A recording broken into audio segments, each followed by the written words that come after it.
Alam mo ba, noong panahon ng Espanyol, may isang Pilipino na kinakatakutan ng mga mananakop at hindi siya basta-basta.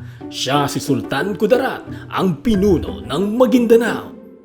Si Kudarat ay descendant ni Sharif Kabungsuan, ang nagdala ng Islam sa Mindanao. Pinamunuan niya ang Sultanato ng Maguindanao ng may tapang at talino. Pinagsama ang iba pang Moro Principality laban sa mananakop. Bakit siya kinakatakutan ng Espanyol? May malakas na hukbo at mahusay sa estratehiya. Hindi sumuko sa pananakop at pinrotektahan ang kultura at pananampalataya. Gumamit ng diplomasya at alyansa para palakasin ang depensa ng Mindanao.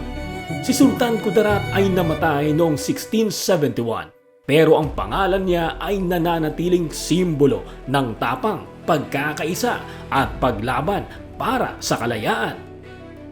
Hanggang ngayon, ang kanyang alaala ay inspirasyon sa kabayanihan at pagmamahal sa sariling bayan. Sultan Kudarat, ang bayani ng Mindanao.